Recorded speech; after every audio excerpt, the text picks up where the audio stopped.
It feels just like yesterday we were listening to these songs when they were first released. But that was actually 50 years ago.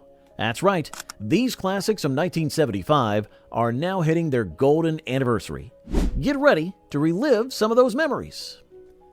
Get Down by Joe Simon kicked off 1975 with a bang. Simon's journey to success wasn't the typical rags to riches story you might expect.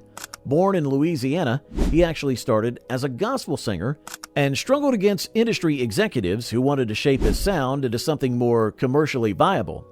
The tension between his soulful roots and the demands of mainstream success created some heated moments in the studio, particularly during the recording of this track. Today, many younger listeners might not realize that Joe Simon later walked away from his R&B career at its peak to become a minister. He made this dramatic shift despite having 9 Grammy nominations and a string of hits under his belt. The decision shocked the music industry and left many questioning whether he'd ever return to secular music.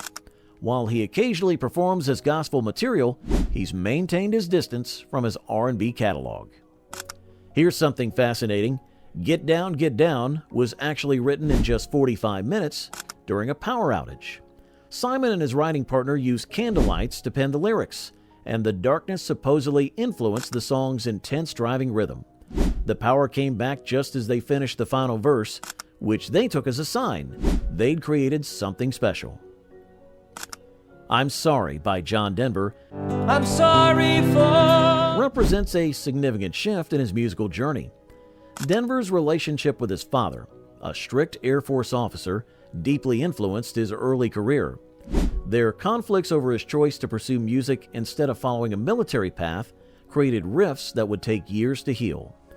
The recording sessions for I'm Sorry were particularly tense, with Denver battling his producer over the song's arrangement. While Denver's clean-cut image made him popular with mainstream audiences, behind the scenes he was fighting for creative control of his music. His later years saw him becoming increasingly political, taking stands on environmental issues that sometimes alienated his more conservative fans. Before his tragic death in 1997, he was working on experimental music that never saw release, showing a side of him that many fans never knew existed. Did you know that I'm Sorry was almost never released? Denver originally wrote it as a personal apology to his first wife, Annie, and didn't intend for anyone else to hear it. The demo accidentally got mixed in with other recordings sent to his label, and they immediately pushed for its release, despite his initial reluctance. If you're enjoying these classics, please take a moment to hit that like button. We'd love to hear your memories of these songs in the comments below. Share your story, and don't forget to subscribe to catch more videos about the songs that shaped our lives. Killer Queen by Queen emerged during a pivotal moment in the band's history. While many rock bands of the era were sticking to straightforward rock and roll, Queen was deliberately pushing boundaries and causing controversy. Freddie Mercury's flamboyant stage presence and the band's experimental sound initially drew harsh criticism from music critics who claimed they were too theatrical and overproduced. The recording sessions for Killer Queen were particularly contentious, with the band spending an unprecedented amount of time perfecting their complex harmonies. Brian May recently revealed that the band nearly broke up during this period due to intense creative differences and financial pressures. The success of Killer Queen kept them together, but it came at a personal cost. Today, the remaining members of Queen continue to honor Mercury's legacy, touring with Adam Lambert while maintaining that no one can truly replace Freddie. They've been surprisingly open about internal conflicts and the challenges of maintaining Queen's legacy in the modern era. Here's a lesser-known fact about Killer Queen. The distinctive plinking sound in the song's introduction was actually created by hitting the strings of a piano with a coin rather than using the keys. The band spent 3 days experimenting with different coins from various countries before settling on a British penny for that perfect sound. Sho Shine Boy by Eddie Kendricks marked a significant departure from his Temptations roots. Sho Shine Boy. After leaving the group under controversial circumstances, Kendrick faced significant pushback from Motown executives who wanted him to maintain a more conventional sound. The tension between artistic freedom and commercial success led to heated confrontations during recording sessions, with Kendrick threatening to walk away from his contract multiple times. Though Kendrick passed away in 1992, his influence continues to resonate in modern R&B. Recent revelations from studio musicians who worked on Sho Shine Boy have shed new light on the challenging recording process, including disputes over royalties and creative control that weren't publicly known at the time. The track's success vindicated Kendrick's artistic choices, though the victory was bittersweet given the relationships damaged along the way. The song's iconic drum pattern was actually a happy accident. The drummer stumbled during a take, creating an unusual rhythm that Kendrick immediately loved.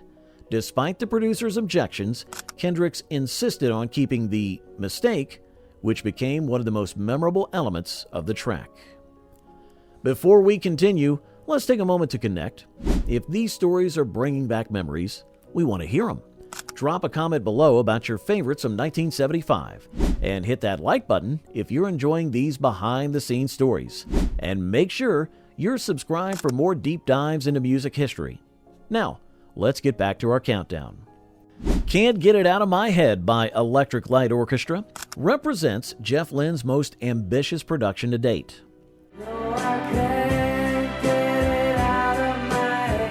The band's determination to merge classical instruments with rock music met significant resistance from their record label, who worried the sound was too complex for mainstream radio.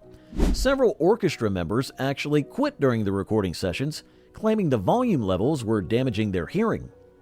Jeff Lynne has recently acknowledged that this period of ELO's history was marked by intense personal conflicts and creative differences. The pressure to follow up their previous successes led to numerous re-recordings and heated arguments in the studio. Today, while continuing to produce for other artists, Lynne still performs ELO's music with a new lineup, though some fans argue it's not the same without the original members. Surprisingly, the song's distinctive mellotron part was initially a placeholder for real strings, but the band ran out of budget before they could record the orchestra. The mistake ended up defining the song's sound, and Lynne later admitted he preferred it to his original version. Sha La La by Al Green came during a transitional period in his career. The song's recording coincided with a personal crisis for Green, as he was struggling with a conflict between his religious calling and his success in secular music.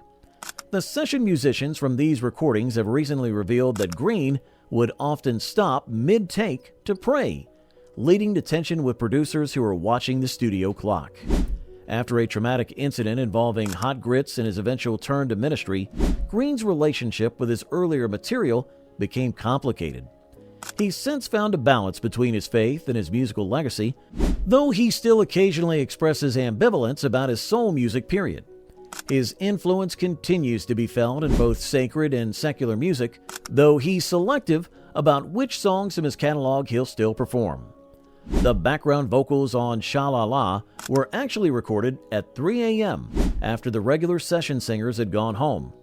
Green convinced several cleaning staff members who were working in the studio to fill in, and their untrained voices gave the track its distinctive, authentic feel.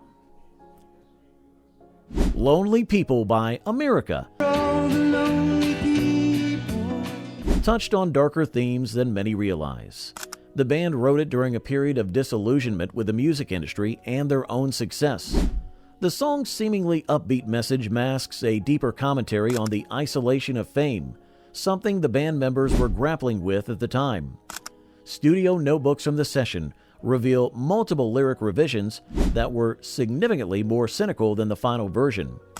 The band's recent interviews have shed new light on the internal struggles during this period, including substance abuse issues and creative disagreements that nearly led to their breakup.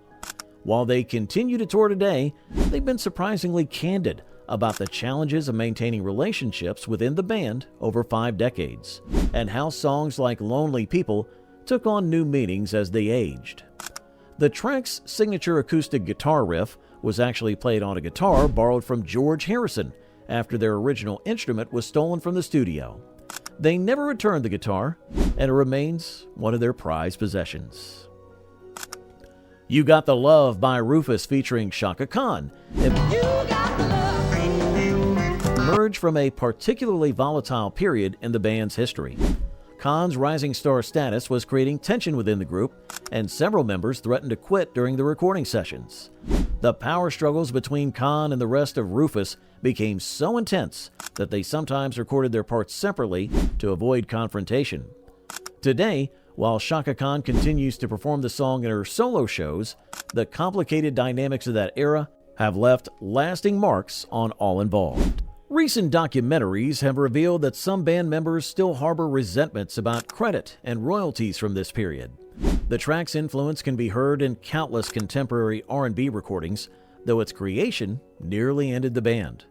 What many don't know is that the original recording session was interrupted by a small fire in the studio, and rather than calling it a day, the band used the smoky atmosphere to their advantage, recording the final vocal take in a haze that Khan claims gave her voice its extra raspy quality. The Rockford Files theme by Mike Post broke new ground for television themes, though network executives initially rejected it as too aggressive for primetime television. Post fought hard to maintain his original version, threatening to walk away from the project entirely. The session musicians included several well-known rock players who had to remain uncredited due to contract restrictions with their record labels. Post's influence on television music continues to this very day, though he's been outspoken about the current state of TV themes, arguing that streaming services have diminished their importance. He's particularly critical of the trend towards minimal or non-existent opening credits. The theme's enduring popularity has led to numerous remixes and cover versions, though Post maintained strict control over its use. The iconic guitar riff was actually played on a guitar with a broken string because they couldn't find a replacement at the late-night recording session. Post liked the slightly out-of-tune quality it created and kept it in the final mix. And there you have it, 10 incredible songs marking their golden anniversary in 2025. It's hard to believe 5 decades have passed since these tracks first hit the airwaves. If you've enjoyed this journey through 1975, don't keep it to yourself. Share this video with a friend who appreciates good music. Hit subscribe if you haven't already, and ring that notification bell to catch our next dive into music history. Until next time, keep those turntables spinning and the memories flowing.